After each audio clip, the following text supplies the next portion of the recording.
uma espécie de introdução à carta de Paulo aos Gálatas.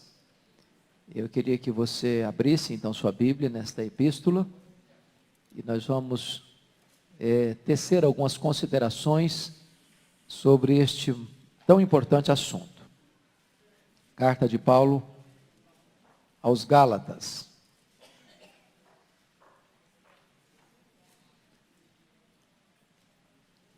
Eu acho que todos vocês têm ciência disso, que a disposição das cartas no Novo Testamento não estão por ordem cronológica.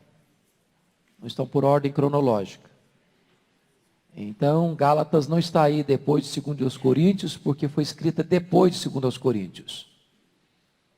Nós entendemos que esta deve ter sido a primeira carta que Paulo escreveu, muito provavelmente o primeiro livro do Novo Testamento a ser escrito, o primeiro livro a compor o cânon do Novo Testamento.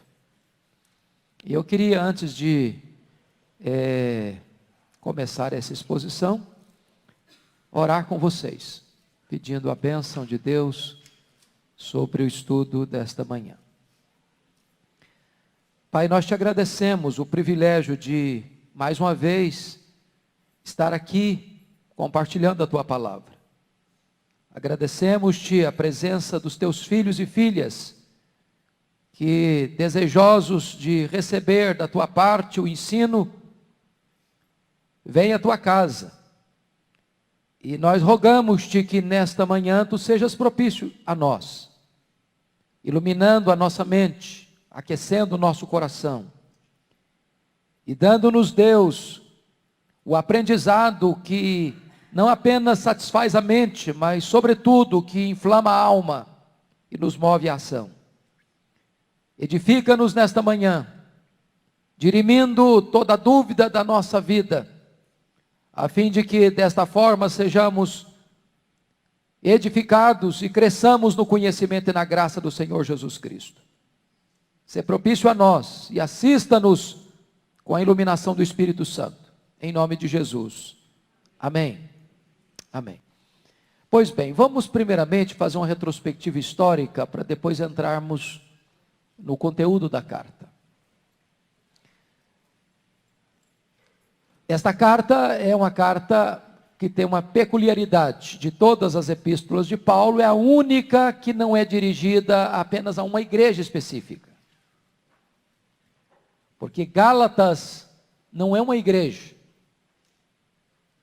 Gálatas é uma região, é a Galácia. A Galácia. E nesta região, nós somos informados no livro de Atos dos Apóstolos, capítulos 13 e 14, que foram 4 igrejas plantadas. Antioquia da Pisídia, Icônio, Listra e Derbe. Portanto, diríamos hoje que esta carta era uma carta para uma coletividade de igrejas. Era uma carta circular, endereçada não apenas a uma igreja, como a igreja de Corinto, a igreja de Éfeso, a igreja de Filipos, a igreja de Colossos, a igreja de Tessalônica, mas a um grupo de igrejas que foram plantadas na primeira viagem missionária de Paulo. Vocês se lembram que na primeira viagem missionária, e está descrito isso em Atos 13, a igreja de Antioquia da Síria, que era a terceira maior cidade do mundo, só superada por Roma, capital do império, e Alexandria, no Egito, o evangelho começa a prosperar ali. E a igreja de Jerusalém manda para lá Barnabé. E Barnabé vai atrás de Saulo, que estava em Tarso. E traz Saulo para Antioquia. E eles ensinam uma multidão de discípulos. E esta igreja, que era multirracial, começa a ter uma visão missionária.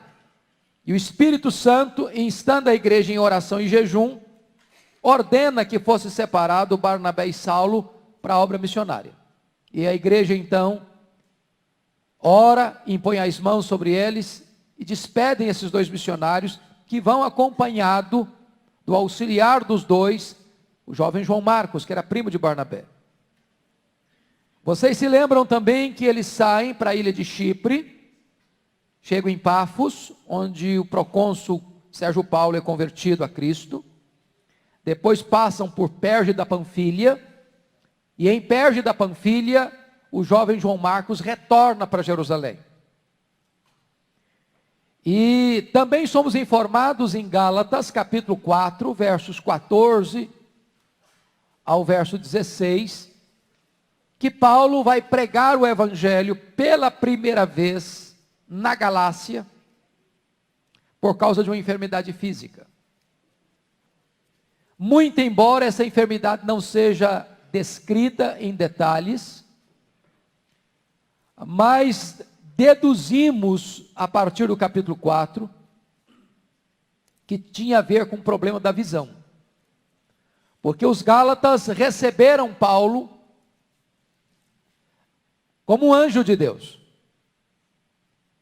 E, se possível, teria arrancado os próprios olhos para dá-los a Paulo. E acreditamos nós que o problema que Paulo enfrenta, porque ele não sai doente, pelo menos o texto bíblico não consta isso, que ele tenha saído doente de Antioquia da Síria, mas somos informados que ele chega doente na região da Galácia. Muito provavelmente ele contraiu uma malária nessa região de Perge da Panfilha, que era uma região alagadiça, pantanosa, de muito incidente de malária. Talvez por isso o jovem João Marcos tenha abandonado os 2 missionários e retornado para a casa da sua mãe em Jerusalém. A partir daí você vai notar Paulo usando uma espécie de amanuense, de secretário para escrever suas cartas. E isso reforça ainda mais a tese de que ele teve um problema de vista. E quando ele via de regra encerrava as suas cartas, ele pegava para fazer a saudação final, e nessa carta ele chega a dizer: vede com que grandes letras eu vos escrevo, dando a impressão que de fato ele tinha problema. Naquela época não tinha todos os recursos que nós temos hoje da oftalmologia, para ter um óculos, para ter uma lente, para correção visual. E vocês percebem que quando eles chegam na Galácia, 2 coisas acontecem. Primeiro, os gentios acolhem com muita avidez a palavra de Deus. Por outro lado, eles enfrentam uma hostilidade radical dos judeus. Radical.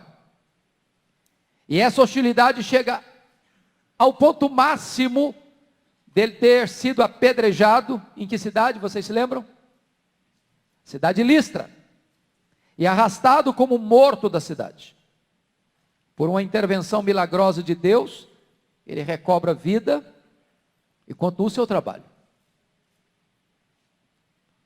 E ele deixa nessas 4 cidades, dá para recordar as cidades? Antioquia da Pisídia, não se confunda Antioquia da Síria, Antioquia da Pisídia, a outra? Icônio, Listra e Derbe.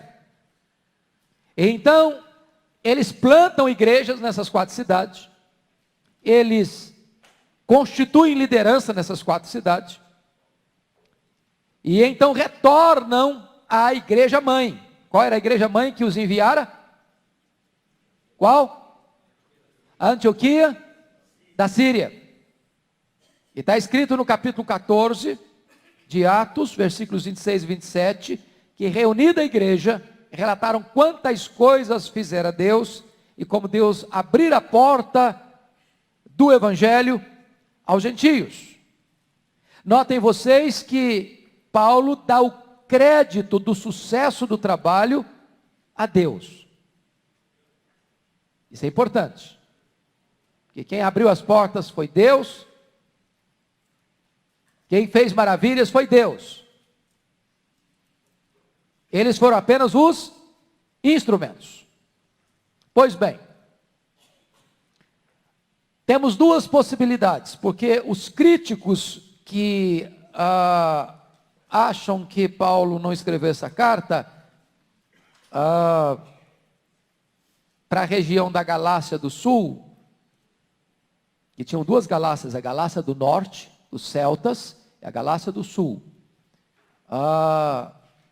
O que nós cremos é que esta carta foi escrita para os crentes da Galácia do Sul, ou seja, da Galácia onde Paulo plantou as igrejas. Até porque na Galácia do Norte, onde viviam os celtas, nem temos ciência de que houvesse igrejas lá. Mas os críticos dizem o seguinte: mas como Paulo escreve essa carta para combater os judaizantes e não faz referência ao importante concílio de Jerusalém, registrado em Atos 15, onde esse assunto é tratado? Por que Paulo não menciona o concílio de Jerusalém? Onde o problema foi levantado, onde o problema foi discutido, onde o problema foi tratado, onde se forma um documento do concílio, onde se nomeia comissões e envia essas comissões para lerem esse documento contra a postura dos judaizantes, libertando ou livrando as igrejas gentílicas das práticas judaizantes, da circuncisão e ritos judaicos como condição para a salvação. Por que Paulo não menciona essa decisão conciliar registrada em Atos de número 15? A conclusão, aqui chegamos, é que Paulo escreveu essa carta antes do concílio de Jerusalém. É que logo que ele chega em Antioquia, acontece um fato. Que fato é esse? Esse fato está registrado em Atos 15, versículo 1. É que alguns membros da seita dos fariseus, ao ouvirem que os gentios estavam se convertendo e sendo agregados à igreja, sem passar pelo rito da circuncisão, desceram de Jerusalém e disseram para os crentes gentios assim: se vocês não se circuncidarem, vocês não poderão ser salvos. Depois em Atos 15, versículo 5, se vocês não guardarem a lei de Moisés, vocês não poderão ser salvos. E aqui está, irmãos, um ataque frontal ao cristianismo. Aqui está uma ameaça concreta ao futuro da igreja cristã. Porque se essa acusação não fosse tratada, não fosse resolvida, o cristianismo teria se tornado uma seita judaizante. E mais, o cristianismo perderia o seu vigor. Por quê? Porque a essência do cristianismo é que a salvação é pela graça, mediante a fé. Agregar, portanto, qualquer obra, a obra completa e cabal de Cristo na cruz, é adulterar o evangelho, é perverter a teologia, é matricular a igreja na escola da apostasia. Então, diante dessa concreta ameaça ao futuro do cristianismo, convoca-se em Jerusalém, quartel-general dos judaizantes, onde estava a igreja mãe, um concílio, que foi o primeiro concílio da igreja cristã. Quem se reúne nesse concílio? Os apóstolos e os presbíteros da igreja. E nesse concílio vai para lá Paulo, vai para lá Barnabé, vai para lá Pedro. Tiago, irmão de Jesus, que escreveu a carta de Tiago, é quem é o presidente desse concílio. E o assunto vem à tona, à baila, e o assunto é tratado, o assunto é resolvido, comissões são nomeadas, e esse documento formulado nesse concílio é lido, não só nas igrejas gentílicas da região aqui de Antioquia, da Síria, mas também uma comitiva é nomeada para ler este documento lá nessas igrejas da Galácia, onde os judaizantes estavam perturbando a igreja e pervertendo a teologia. Então, nós cremos que Paulo escreve essa carta tão logo ele retorna dessa primeira viagem missionária, antes de ir para o concílio. É por isso que nesta carta você não encontra alusão ao concílio de Jerusalém e à decisão tomada no concílio de Jerusalém. Eu não sei se vocês estão acompanhando o meu raciocínio. Agora, você percebe que Paulo escreve esta carta, que é a mais apologética carta de Paulo. Nenhuma carta Paulo foi tão firme, tão duro, tão veemente na defesa do Evangelho, como foi nesta carta aos Gálatas. Qual foi o ponto central, o fulcro do apóstolo Paulo nesta epístola? Combater as ideias perigosas dos judaizantes. Quem eram os judaizantes? Os judeus, membro da seita dos fariseus, que estavam ensinando às igrejas o quê? Que se os crentes gentios não se submetessem aos ritos judaicos da circuncisão e não guardassem a lei de Moisés, eles não poderiam ser salvos. Com isso, o que estavam querendo dizer? Que sua graça não é suficiente, que sua fé não é suficiente, que além da obra de Cristo é preciso também agregar as obras da lei. Então Paulo tem como propósito nessa carta, irmãos, a defesa de duas coisas. Primeiro, a defesa do seu apostolado. Porque a primeira coisa que esses judaizantes começam a atacar de forma frontal é dizer o seguinte: Paulo não tem autoridade. Paulo não tem o mesmo cacife dos apóstolos de Jerusalém. Ou seja, dos apóstolos de Cristo, que caminharam com Cristo 3 anos. Que estavam agora, depois do Pentecoste, em Jerusalém com o quartel-general. Porque lembram de Atos 8? Que com o martírio de Estevão, todos os crentes foram dispersos, exceto os apóstolos. Então eles dizem o seguinte: Paulo não tem o mesmo cacife, ele não tem a mesma autoridade, ele não tem o mesmo, a mesma confirmação de apostolado que tem os apóstolos de Jerusalém. Então Paulo faz uma defesa do seu apostolado nessa carta. A segunda bandeira de Paulo foi fazer uma defesa do Evangelho. Do Evangelho. Porque não era só a autoridade de Paulo que estava sendo colocada em xeque. Era sobretudo o conteúdo, a essência do próprio Evangelho. Então eu queria que vocês notassem comigo o que está por trás, para entendermos essa carta. Por que é que Paulo escreve essa carta? Para que é que Paulo escreve essa carta? Que propósito Paulo tem ao escrever essa carta? Então, se vocês notarem, nos capítulos 1 e 2, Paulo está tratando da defesa do seu apostolado. Nos capítulos 3 e 4, Paulo está tratando da defesa do Evangelho. Nos capítulos 5 e 6, Paulo está tratando da defesa da ética cristã. Basicamente, esta é a síntese e esta é a essência desta carta. Então, agora, abra a Bíblia comigo, na carta aos Gálatas.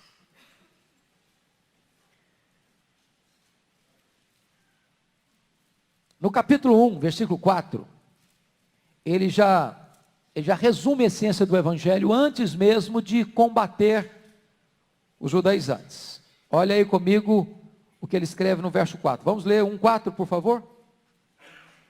O qual se entregou a si mesmo pelos nossos pecados, para nos desarraigar deste mundo perverso, segundo a vontade do nosso Deus e Pai. Então notem vocês que ele atribui a nossa redenção exclusivamente à pessoa de Jesus Cristo. Jesus Cristo se entregou a si mesmo pelos nossos pecados. Então não tem remissão de pecados pela circuncisão, nem por guardar os rituais da lei, mas o livramento dos nossos pecados nos vem por meio de Jesus Cristo. E Ele fez isso para nos desarraigar, arrancar todas as raízes da nossa vida deste mundo perverso. Então, a primeira coisa, Paulo já abre a carta dizendo o seguinte: olha, ele está mostrando para que eu vim. Já começa dizendo o seguinte: olha, para vocês já ficarem cientes de uma coisa, a obra da redenção tem a ver com Cristo, com a obra dele na cruz. Não tem a ver com a lei de Moisés, mas com a obra de Cristo na cruz. E agora, irmãos, os versículos 6 a 9, ele vai tratar de algo extremamente sério, porque aqui ele sintetiza tudo. Vamos ler, por gentileza, o verso 6. Vamos juntos? Admira-me que estejais passando tão depressa daquele que vos chamou na graça de Cristo para outro evangelho. Bom, vamos ficar só aqui por enquanto. Só por aqui. O que vocês estão notando aqui na palavra de Paulo? Ele está espantado, perplexo, chocado. E o que está chocando Paulo aqui? O que choca Paulo aqui? É que os Gálatas, membros das igrejas, Antioquia da Pisídia, Icônio, Listra e Derbe, tendo recebido o evangelho que Paulo e Barnabé pregaram na primeira viagem missionária, ao receberem os judaizantes, mudam de casaca tão depressa. Saem de uma coisa para outra tão rápido. Abandonam o verdadeiro evangelho para um outro evangelho tão celeremente. E aí vai dizer no verso 7, para outro evangelho, o qual não é outro, senão que há alguns que vos perturbam e querem perverter o evangelho de Cristo. Agora vamos entender outro evangelho que não é outro. Não parece complicado isso? Os pregam outro evangelho que não é outro, mas como assim? Como é que é esse negócio? É outro, mas não é outro? Para você entender o trocadilho de Paulo, você tem que entender uma palavra grega. Porque no grego haviam duas palavras para outro. Para nós em português, outro é outro, não tem outra palavra para outro. Né? O outro é outro e acabou.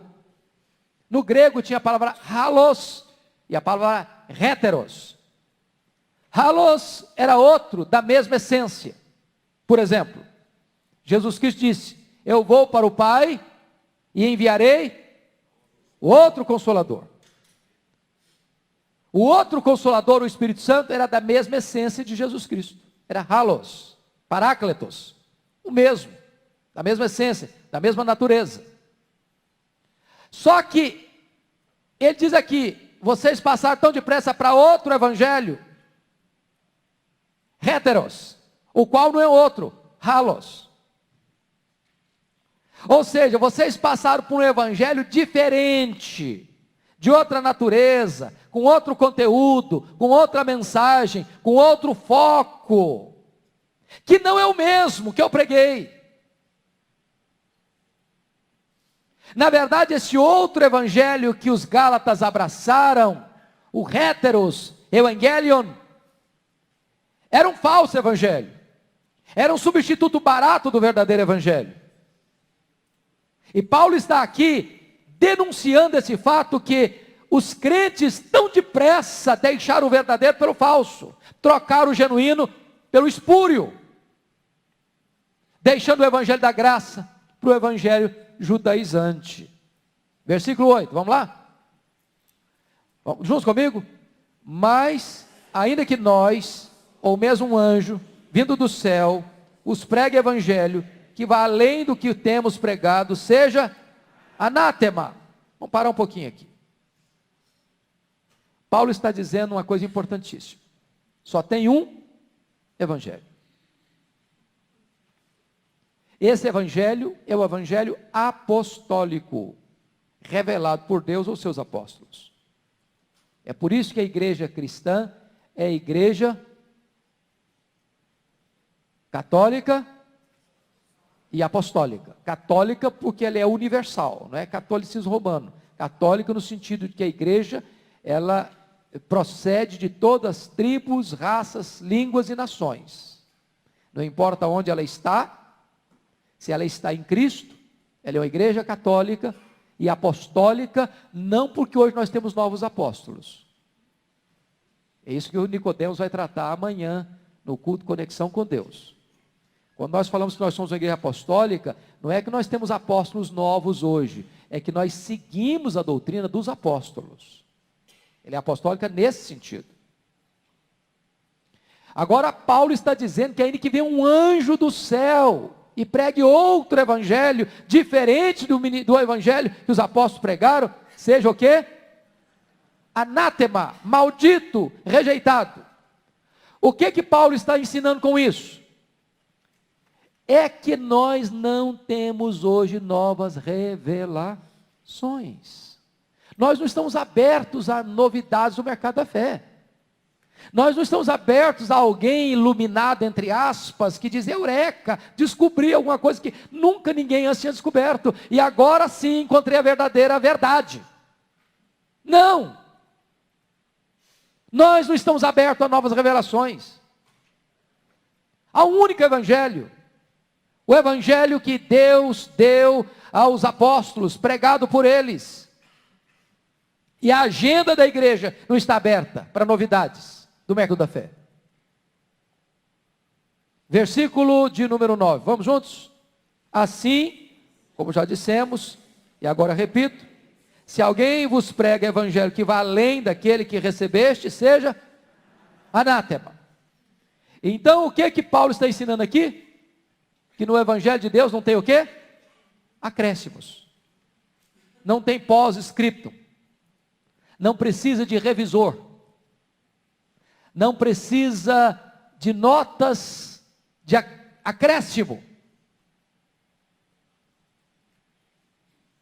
Ele já está aqui, usando uma linguagem bem nossa, chutando a canela dos de 2 anos.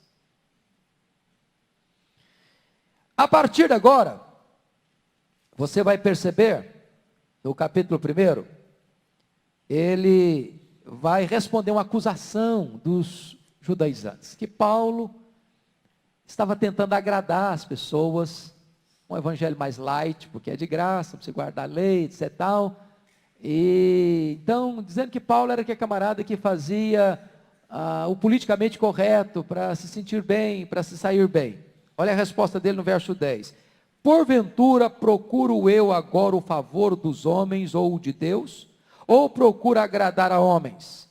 Se agradasse ainda a homens, não seria servo de Cristo.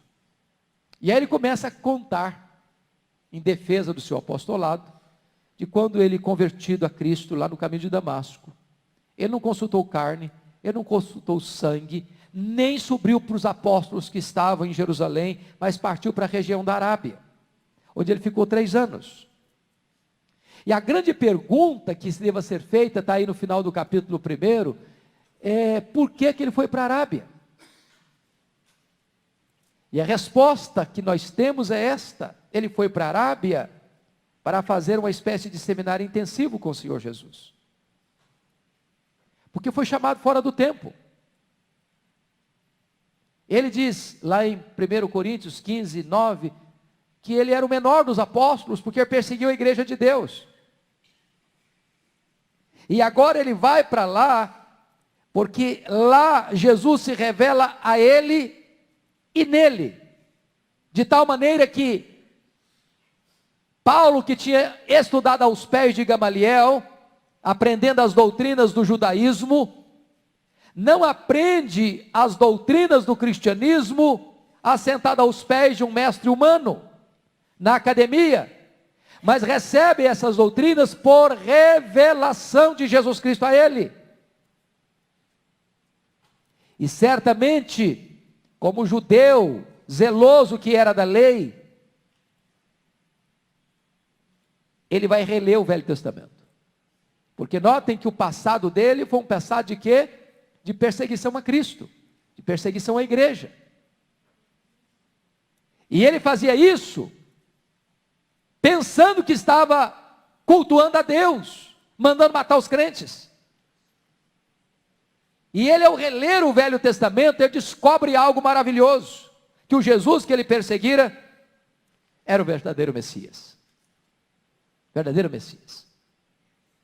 Tanto é fato isso, irmãos, que capítulo 1, versículo 18, você pode notar aí, depois que ele passa 3 anos na Arábia, ele volta para onde? Para onde ele volta? Não, Gálatas 1, versículo 18. Não é... É o 18 que eu quero olhar com vocês. O versículo 17, desculpa. Leia o 17. Ele voltou para onde depois dos 3 anos da Arábia? Para Damasco. Para Damasco. Para Damasco. E eu quero crer que é nessa volta para Damasco que se encaixa Atos 9, versículo 22. Que está escrito lá: Saulo mais e mais se fortalecia, confundindo os judeus, demonstrando que Jesus é o Cristo. Eu pergunto a vocês, me dê um sinônimo do verbo demonstrar. O que é demonstrar?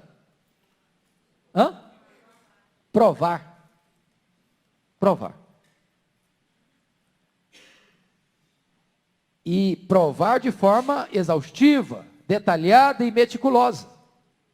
Em outras palavras, quando Saulo, depois de 3 anos em Damasco, recebendo revelação direta do Senhor Jesus, conteúdo do evangelho que ele prega, ele está profundamente convencido dessa verdade que perseguira.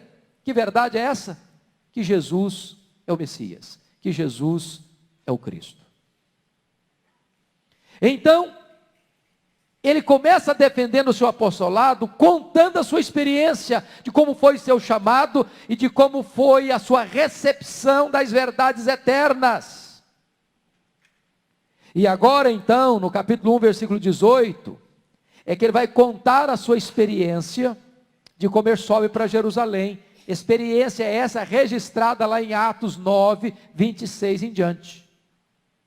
De como ele chegou em Jerusalém. Aqui não tem todos os detalhes, mas lá tem o detalhe de que quando chegou, os crentes não receberam, não acreditaram na conversão dele, pensaram que ele estava blefando, que ele estava sabotando a fé cristã, e que Barnabé, que foi esse grande instrumento de Deus para introduzi-lo aos apóstolos. Pois bem,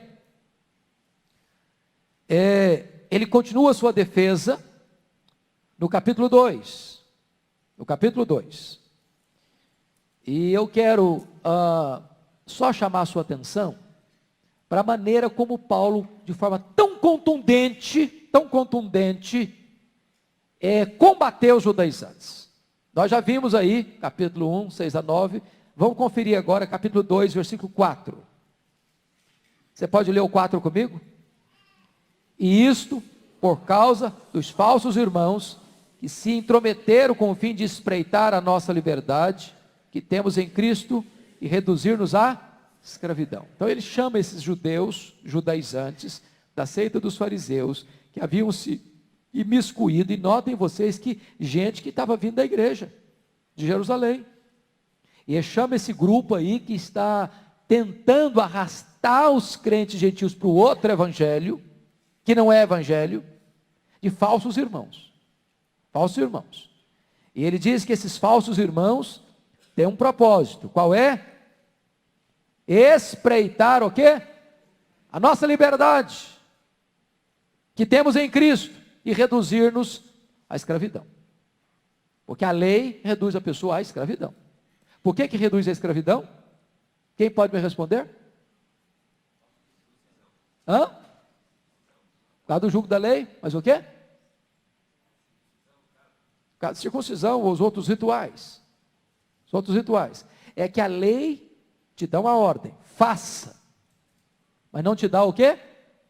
O poder para você cumprir a ordem. E eu pergunto a vocês, a lei é ruim? A lei é boa? A lei é boa. A lei é santa? A lei é santa. A lei é justa? A lei é justa. Então qual é o problema da lei? O problema da lei é que ela lida com um material muito ruim, muito fraco. Esse material é barro, ruim demais. Esse material é você, sou eu, somos nós. O problema não é a lei. O problema é que você e eu jamais conseguimos guardar essa lei. Se você e eu conseguíssemos guardar 100% da lei, nós seríamos salvos pela lei, e Jesus não precisava nem ter vindo ao mundo. O problema é que você e eu não guardamos a lei. Mas a lei não faz concessão, não alivia a carga. Ou você guarda a lei, ou morre por ela. Por ela não, por causa dela. Então, impor a lei é reduzir uma pessoa à escravidão. Ele é escravo, ele não consegue ser livre, ele não consegue cumprir. Ele vive debaixo de um peso, ele vive debaixo de uma canga, de um jugo, de uma escravidão. Vamos ver outra maneira como Paulo diz isso.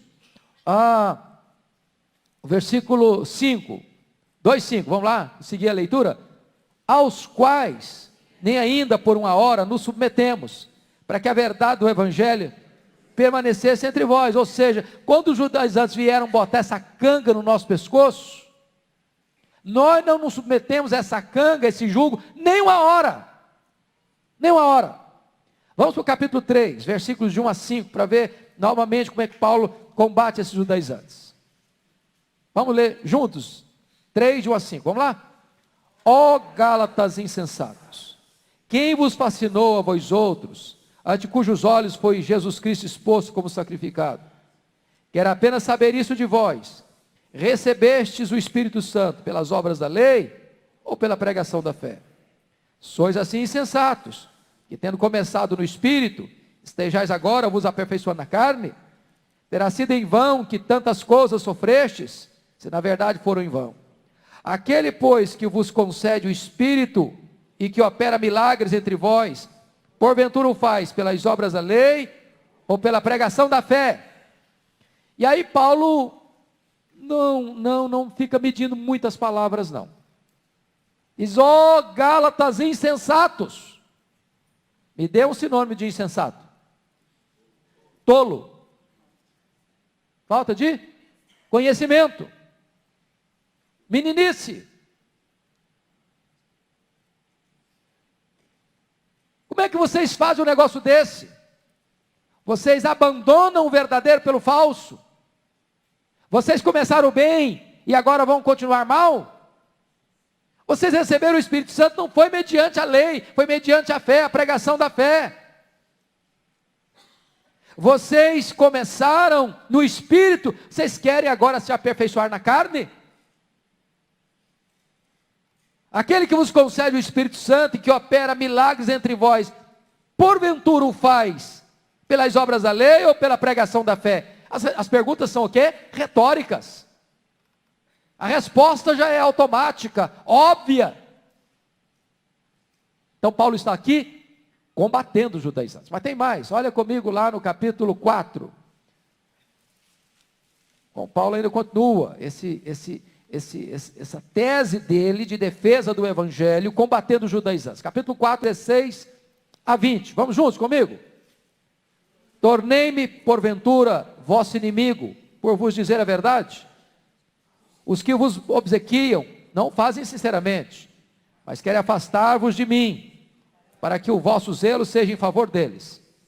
É bom ser sempre zeloso pelo bem, e não apenas quando estou presente convosco. Meus filhos, por quem de novo sofro as dores de parto, até ser Cristo formado em vós.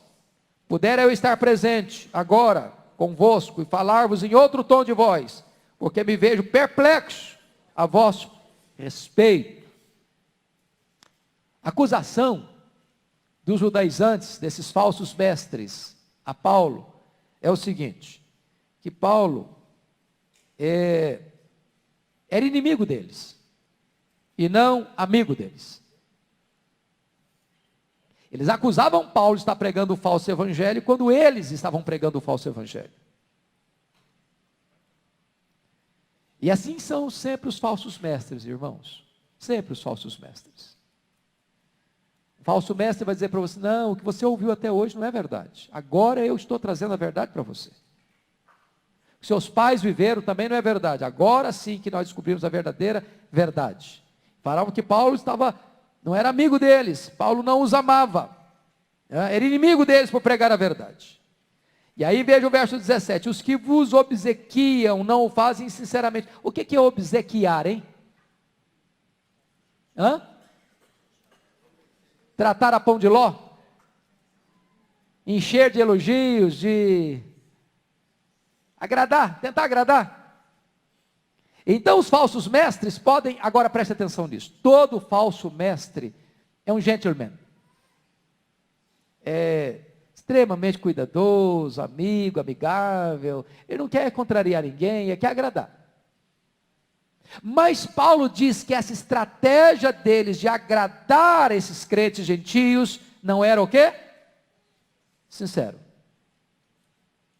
O evangelho, irmãos, às vezes é pesado mesmo, é contundente mesmo, mas quando alguém prega com contundência, não é porque é inimigo, é porque às vezes a verdade de Deus é dura, forte, robusta. Agora notem, versículo 18, é bom ser sempre zeloso pelo bem, não apenas quando estou presente convosco. Meus filhos, por quem de novo sofro as dores de parto, até ser Cristo formado em vós. A linguagem de Paulo é muito forte aqui. Paulo já tinha gerado esses crentes. É como se tivesse uma espécie de aborto, e agora Paulo estivesse grávido outra vez. E Paulo estivesse sentindo as dores de parto outra vez, para gerar esses crentes outra vez. Ele está usando uma linguagem assim, muito rude, muito crua, muito nua, muito forte, para dizer que ele os amava. Ele não era inimigo, ele era uma espécie de mãe, que não só gera, mas está agora sofrendo as dores de parto, para que aqueles crentes não se apartassem do evangelho, mas voltassem ao genuíno e verdadeiro evangelho. Vamos seguir ainda nessas críticas, nessa defesa do evangelho. Capítulo 5 agora, a partir do verso 2. Abra aí comigo.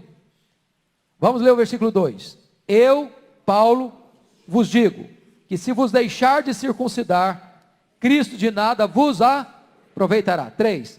De novo testifico a todo homem que se deixa circuncidar, que está obrigado a guardar o quê? Toda a lei. Para um pouquinho. O problema de Paulo era circuncidar ou não circuncidar? Não, de jeito nenhum. Quer ver um exemplo? Quando os judaizantes quiseram circuncidar Tito,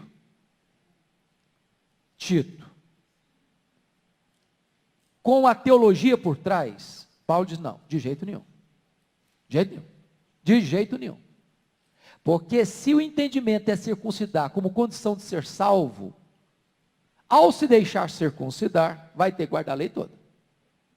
E ao tentar guardar a lei toda, qual o resultado? Fracasso. Porém, quando Paulo sai para a segunda viagem missionária com Timóteo, Paulo diz, circuncida Timóteo. Ué, Paulo, mas você está sendo incoerente não? Você não deixa circuncidar o Tito e manda circuncidar o Timóteo? Que negócio é esse? Cadê a coerência? Cadê a consistência? Por que não circuncida o Tito e circuncida o Timóteo? Por uma razão muito simples. Quando os judaizantes queriam circuncidar Tito, a ideia lá era, circuncida, porque isso é necessário para quê? Para salvação. E se é para conteúdo da salvação, Paulo diz, neca. Jamais. Porque se for circuncidar como condição para ser salvo, então você vai ter que guardar a lei inteira. E você tentando guardar a lei inteira, você está fracassado. Agora, o problema de Timóteo era outro. Paulo diz o seguinte, não é nem a circuncisão, nem a incircuncisão que nos recomenda a Deus, mas o ser nova criatura. Se o problema é cultural, se circuncidar vai abrir porta para o evangelho, vai tirar milindres culturais, para que eu tenha acesso para pregar o evangelho, não a lei. Então posso circuncidar, Timóteo. Porque você não fica nem melhor nem pior se circuncidar. Você não é mais agradável a Deus ou menos agradável a Deus por circuncidar ou não circuncidar. Não é a circuncisão nem a incircuncisão que nos recomenda a Deus. É o ser nova criatura.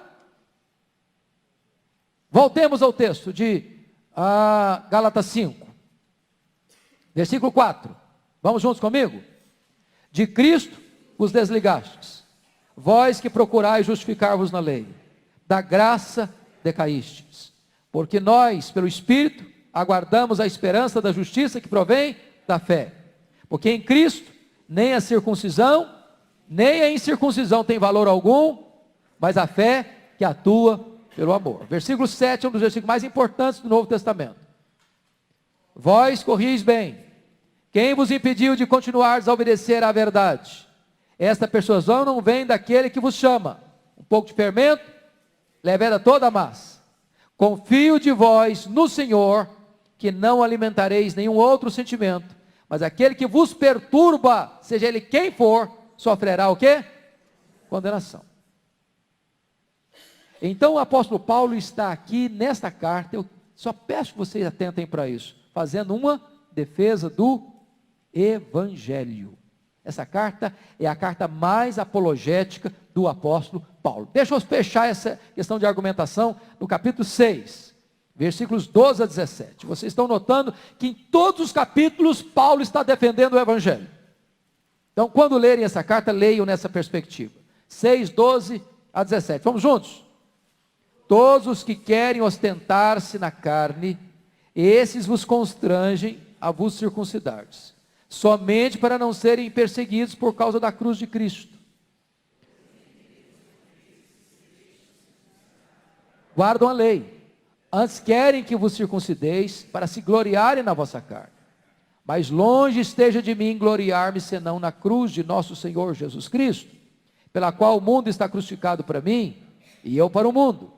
Pois nem a circuncisão é coisa alguma, nem a incircuncisão, mas o ser nova criatura. E a todos quantos andarem de conformidade com esta regra, paz e misericórdia sejam sobre eles e sobre Israel de Deus.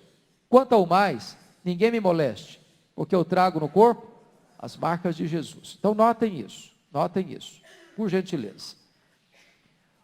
Quando os crentes gentios circuncidavam, isso aliviava perseguição ou aumentava a perseguição sobre eles? Quando eles circuncidavam, conforme os judaizantes queriam, aliviava. Por que aliviava? Eu pergunto a vocês, de onde procedia a maioria das perseguições contra Paulo, contra os missionários? Dos gentios ou dos judeus? Dos judeus. Quando um crente gentio se circuncidava, ele ficava de bem com quem? Com os judeus. O que acontecia com isso? Ele não era perseguido. Agora Paulo vai dizer o seguinte: não importa se eu vou ser perseguido, eu vou fazer o certo. Se a minha motivação da vida cristã é evitar perseguição, eu estou com o foco errado.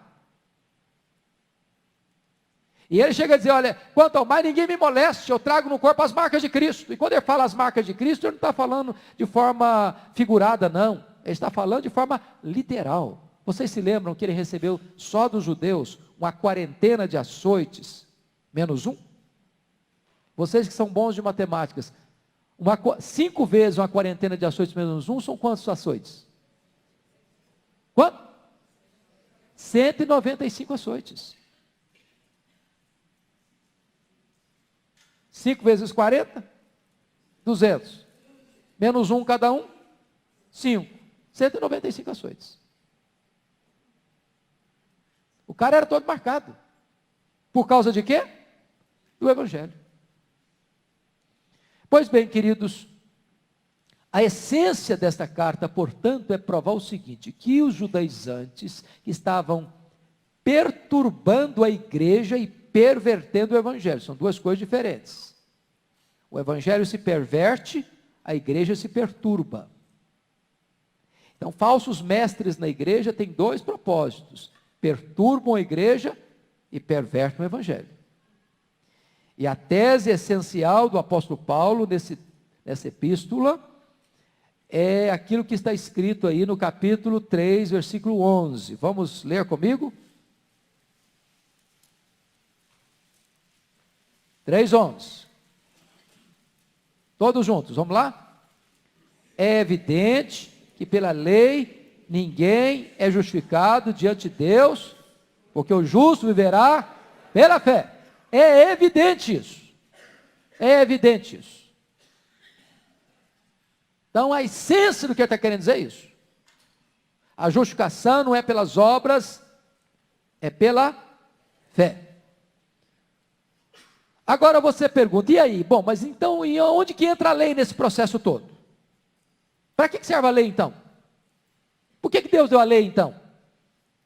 Se eu não sou justificado por meio dela, para que Deus deu a lei? Então a lei é ruim? Então a lei não presta? Então eu vou jogar a lei na lata do lixo? Qual a função da lei? Qual o propósito da lei? E Paulo não deixa esse assunto sem resposta. Paulo não deixa esse assunto sem resposta. Olha, por favor, o que ele vai escrever no capítulo 3, por gentileza, versículo 24. Pode ler comigo?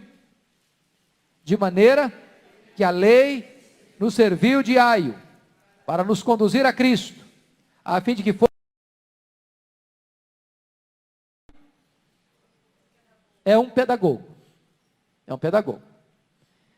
A lei pega você pela mão, diz o seguinte: o meu papel não é salvar você.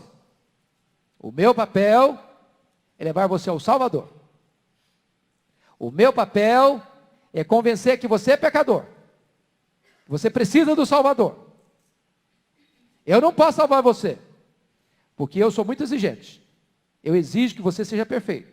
E você não consegue ser perfeito. Mas eu vou pegar você pela mão e vou levar você a alguém que é perfeito. E esse alguém se identificou com você. E esse alguém assumiu o seu lugar. E esse alguém foi o seu substituto. E esse alguém tomou sobre si o seu pecado.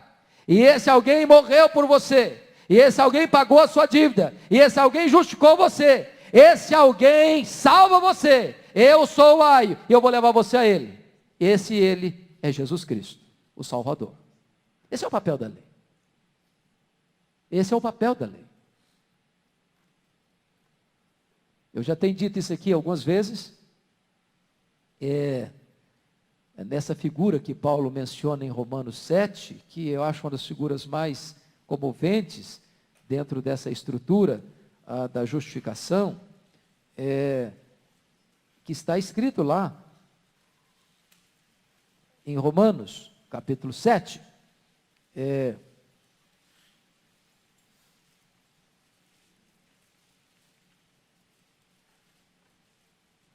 e a linguagem de Paulo é uma linguagem de casamento. E na linguagem de casamento, Paulo diz que a lei tem domínio sobre o homem toda a sua vida. Ora, a mulher casada está ligada pela lei ao marido enquanto ele viver. Aí, se o mesmo morrer, desobrigada ficará da lei conjugal, de sorte que será considerada adúltera se, vivendo ainda o marido, unir-se com outro homem. Porém, se morrer o marido, estará livre da lei, e não será adúltera se contrair novas núpcias. Assim, meus amados irmãos, também vós morrestes relativamente à lei, por meio do corpo de Cristo, para pertencerdes a outro, a saber, aquele que ressuscitou dentre os mortos, para que frutifiquemos para Deus. Aí você diz: Paulo, não estou te entendendo não. Negócio de casamento aí, com lei, com morrer, com ressuscitar, não estou te entendendo. É que Paulo não está falando de casamento. Paulo está falando da nossa relação com Cristo, e usa uma figura de linguagem. Qual o papel da lei? Eu estou casado com a lei é o marido, e eu sou a esposa do marido. E o texto diz que a mulher está ligada ao marido enquanto ele viver. E esse casamento é um casamento muito complicado, muito turbulento. Por que turbulento? Porque o marido é perfeccionista. O marido é perfeito.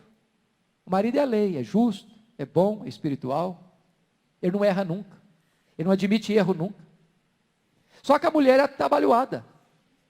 Ela é complicada. Essa mulher é inconstante. E essa mulher sou eu, sou você, somos nós. E esse marido é tão bom, mas tão bom, mas tão bom que ele também não morre. E a coitadinha não consegue se livrar dele nunca. Como é que sai desse casamento? Se o marido não morre e a mulher não consegue agradá-lo. E a resposta do texto é o seguinte: já que o marido não morre, sabe quem morre? A mulher. Porque a mulher morta não está mais ligada ao marido. Não tem negócio de casamento no caixão. E nem depois que ressuscita. Então a mulher morre e ressuscita livre do casamento. Porque ela morre em Cristo e ressuscita em Cristo para casar com outro. E esse outro é Jesus Cristo. Então essa é a ideia que a Bíblia traz dessa relação. Para que serve a lei? Não é para nos salvar, é para nos levar a Cristo. Pois bem, depois eu queria que vocês olhassem com vagar as aplicações que Paulo vai fazer nos capítulos 5 e 6, que é sobre a nova vida em Cristo. Você é livre, você recebeu o Espírito Santo, você pode andar no Espírito, você pode viver no Espírito, você produz o fruto do Espírito. Porque mediante a lei você não conseguia isso. Mas é por meio da fé é que você recebeu o Espírito Santo, você foi regenerado, você foi selado, agora você anda no Espírito, agora você vive no Espírito, agora você é cheio do Espírito, agora você produz o fruto do Espírito, agora você crucificou a carne com as suas paixões. Agora você é membro de uma família. Como membro de uma família, você agora não é radical, não é legalista com os outros. Você carrega as cargas uns dos outros. Se alguém for surpreendido em alguma falta, lá no capítulo 6, versículo 1, você que é espiritual, deve ir lá e corrigir com o espírito de brandura, para aí você guardar você mesmo, para você não ser tentado também. Você, em vez de ficar acusando o seu irmão, botando mais culpa e peso no seu irmão, alivia a carga dele, alivia a carga dele. Notem isso, irmãos, o judaísmo produz legalismo, e legalismo mata as pessoas, é um caldo mortífero. Mas o Evangelho é o Evangelho de toda a graça. O Evangelho leva você a cuidar de você e a ser generoso com o outro, a ser abençoador do outro. E assim Paulo conclui essa belíssima carta, dizendo o seguinte, que o Evangelho pode nos trazer até sofrimento aqui, as marcas de Cristo, mas o Evangelho nos oferece uma gloriosa esperança por toda a eternidade. Que Deus nos ajude, que Deus nos abençoe. Nós vamos concluir aqui, e fica para você e para mim aqui um grande alerta. Eu acho que nunca, talvez na história da igreja, nesses 20 séculos de cristianismo, a igreja foi tão atacada por falsas doutrinas, por falsos mestres, como nos dias de hoje. Basta você ligar a sua televisão. Basta você ligar o seu rádio. Basta você ficar antenado. As novidades são muitas. E hoje as pessoas beiram a irracionalidade, a loucura. Porque a capacidade que os falsos mestres têm hoje de criar novidades para atrair as pessoas, beira a loucura. Beira a loucura. E como no Brasil, sobretudo, nós somos um povo de pano de fundo, de culturas híbridas, nós somos um povo, um caldeamento de raças, e automaticamente um povo sincrético. Esses falsos ensinos atraem. As pessoas gostam disso. E Paulo chega a dizer que chegaria um tempo que as pessoas sentiam coceira nos ouvidos. Elas não suportariam a sã doutrina. Porque a sã doutrina exige arrependimento, renúncia, vida nova, compromisso, aliança com Deus. Os falsos mestres não exigem nada disso. Desde que você pague para eles. Desde que você enche o bolso deles. Desde que você os ajude a construir um império econômico. Eles estão prontos a fazer qualquer concessão. Não fazem nenhuma exigência, só promessas. Só promessas. E nós precisamos estar atentos, irmãos. Porque os tempos mudaram, mas o coração do homem não. É tão perverso, tão mau, tão corrupto, tão tendente ao erro, como sempre foi. A carta aos Gálatas foi uma carta tão importante que foi o quartel-general, juntamente com Romanos, da reforma do século XVI. É o grande grito da liberdade cristã. É a grande plataforma do reino de Deus. E nós precisamos dessa carta, do seu conteúdo, ainda hoje, para que a igreja não seja perturbada e para que o evangelho não seja pervertido. Vamos orar. Receba, Deus, a nossa gratidão nesta manhã, porque podemos abrir a tua palavra livremente e sermos confrontados e alertados por ela. Glória ao teu nome, porque tu nos deste o evangelho e nós precisamos guardar este bom depósito. Mas mais do que isso, Deus, nós precisamos proclamar essa verdade aos ouvidos do mundo, para que aqueles que são teus venham ao conhecimento da verdade e sejam salvos. Levanta esta igreja cada dia mais, Deus, com este compromisso de levar a tua palavra, de pregar com fidelidade, na dependência, no poder e na unção do teu Espírito. Glória ao teu nome, porque nesta manhã, esta igreja abre as portas da sua casa, do seu templo, para que todos, desde as crianças às pessoas mais avançadas em idade, possam se debruçar sobre a tua palavra e estudá-la. Rendemos ações de graças a ti por isso, em nome de Jesus. Amém. Deus abençoe, queridos.